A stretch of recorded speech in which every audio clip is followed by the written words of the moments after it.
E aí, gente, bom dia. Quem tá vendo esse vídeo de manhã, boa tarde pra quem tá vendo à tarde, boa noite pra quem tá vendo à noite.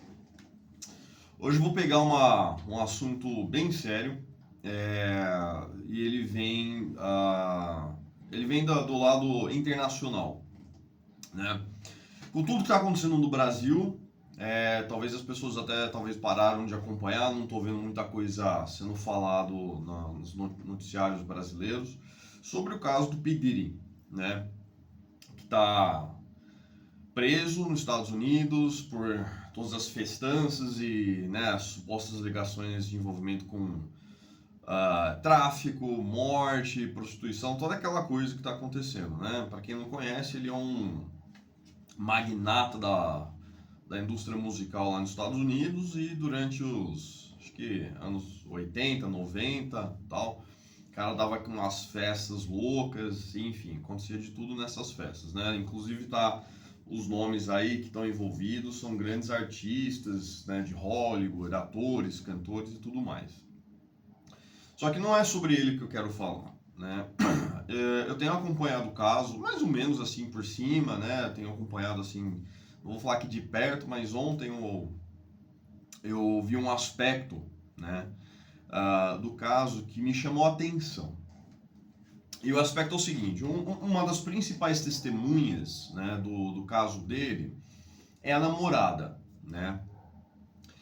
É, e obviamente, né, um dos grandes pontos que surgiram em relação a isso foram as imagens dele, né, agredindo ela nos corredores de um hotel, tal e tudo mais.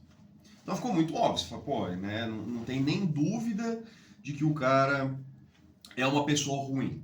Não tenha dúvida de que ele é um ser humano péssimo, uma pessoa assim que realmente merece estar na cadeia e não tem problema, né? Ali para ele tem que ir para cadeia e tem que passar o resto da vida na cadeia. Ponto, tá? Ninguém tá discutindo isso. Mas a namorada dele, o que ela fez ou não fez é que eu quero levantar, né?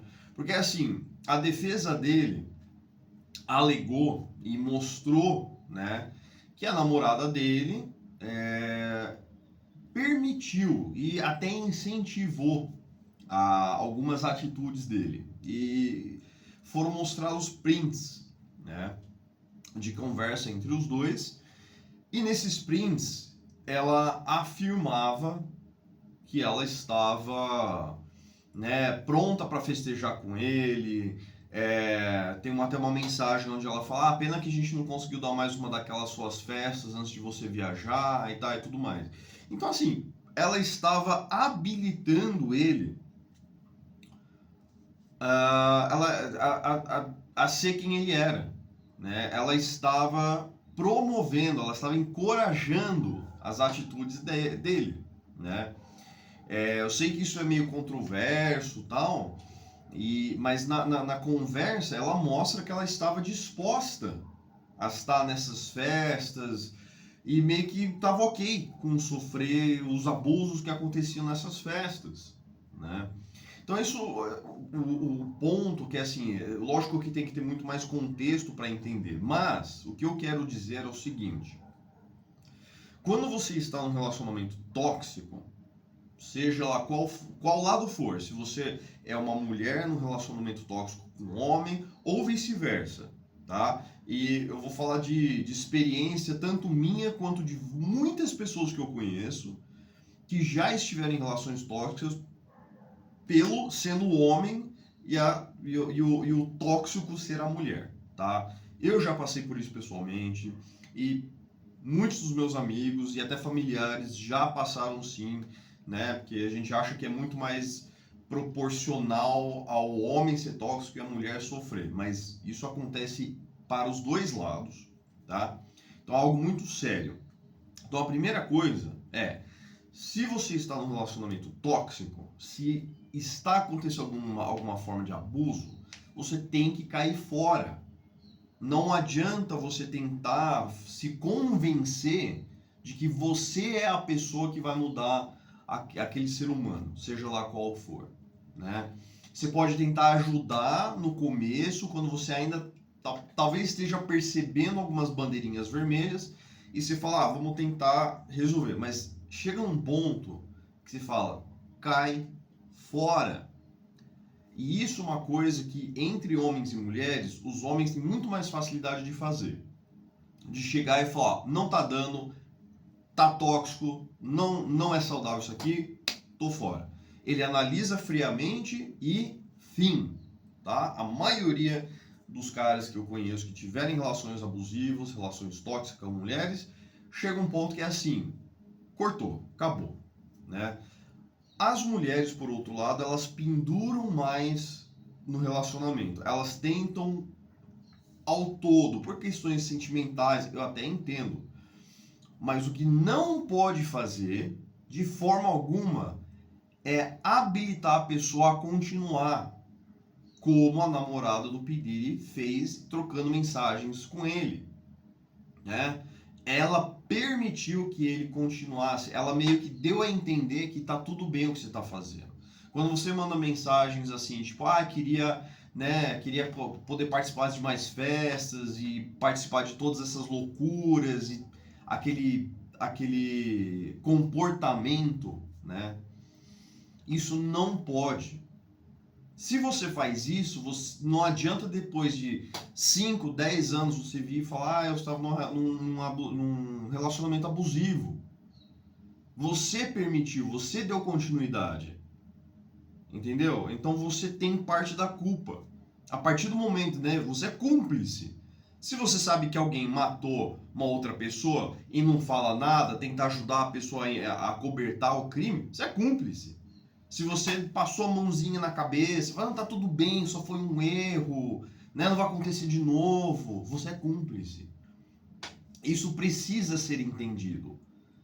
É um pouco controverso, mas ao mesmo tempo não adianta você chegar 10 anos depois, 5 anos depois, e falar, ele ou ela era tóxica, né, vim com um processo.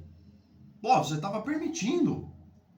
Você estava ali, você estava do lado, você estava vendo e você ainda estava trocando mensagens falando, não, que tá tudo bem, né? Então as pessoas precisam entender, você viu isso, você tem que cair fora. Não adianta ficar. Uma hora você está se tornando cúmplice daquilo. E a outra coisa que eu quero levantar, que é muito importante em relação, não é a ligação direta das duas partes envolvidas, tá? Namorado, namorada, esposo, esposa, mas os amigos e os parentes em volta. Agora eu tô falando de experiência própria, onde a mãe habilitava, né, a menina a ser do jeito que ela era. Não tinha pulso firme de falar, você está fazendo coisa errada. Não dá para ser assim, para com isso. Ao ponto, depois que eu caí fora, a mãe ainda vir atrás de mim, pedindo para que eu não terminasse, para que eu desse mais outra chance, para que a gente trabalhasse. Não! Você precisa entender que seu filho ou sua filha tem um problema e isso precisa ser resolvido. Terapia, né? Tiver que passar com um psicólogo ou psiquiatra, precisa tomar remédio, que seja. Mas se você ficar passando a mão constantemente, enquanto a pessoa está agindo daquela forma, ou você ficar cobertando para não ficar parecendo tão ruim, você só está permitindo que isso vai acontecer cada vez mais e mais e mais, e essa pessoa vai se afundando no buraco. Cada vez mais é mais difícil aquela pessoa corrigir essa postura. Então, o meu aviso é, para quem está diretamente relacionado, percebeu, cai fora. Até entendo tentar trabalhar no relacionamento e tal, mas tem um certo ponto que a gente precisa admitir que não tem o que fazer. Que não é você que vai resolver. É o psiquiatra, é o psicólogo, médico, medicações. Tem coisas que simplesmente a gente precisa aceitar que esse é o caminho. E para quem está à volta dessa pessoa, amigos e parentes, se você permite e fica habilitando essa pessoa a ser dessa forma, você é cúmplice. E você é parte do problema. Porque enquanto você não mudar a sua postura com a pessoa, ela vai continuar sendo quem ela é. E os outros em volta, os namorados, os maridos, os amigos, é que vão se afastar e vão embora. E depois não adianta falar, ah, não, mas né, ela nunca se dá bem, ou ele nunca se dá bem com alguém. Lógico, você fica passando a mão, né? No inglês a gente chama de tough love. É o amor duro, né? O amor que pega pesado. E se você ama, você vai ajudar a tratar a pessoa, você vai querer melhorar a pessoa. E não só ficar passando a mão, né? A verdade sincera dói, mas uma mentira dói muito mais e causa muito mais estrago, tá? Então eu só queria deixar isso claro para todo mundo, que se você conhece alguém que se encaixa, que se enquadra, né, nesse perfil de relacionamento abusivo, alguma coisa, faça o que for preciso para ajudar aquela pessoa. Se ela tiver que ficar, ela ou ele tiver que ficar sozinho por um tempo, se essa pessoa tiver que focar nela para ter uma vida melhor, é isso que você precisa mostrar para a pessoa. Senão nunca vai melhorar. É uma realidade cruel, mas acontece e acontece muito. Acontece muito. Mais do que vocês imaginam. É que muita gente, lógico, não sai contando, não sai expondo, é uma situação chata. Então as pessoas tendem a guardar isso, mas é muito preocupante. Porque a gente nunca sabe aonde isso vai levar. E a gente tá, né? É só se ligar o da Atena. A mulher matou o marido matou a mulher, o namorado matou a namorada. Isso tudo vem daí, tá? Então, sejam mais críticos em relação a essas situações e mais objetivos. Sejam mais objetivos, tá? Talvez você esteja salvando a vida de alguém.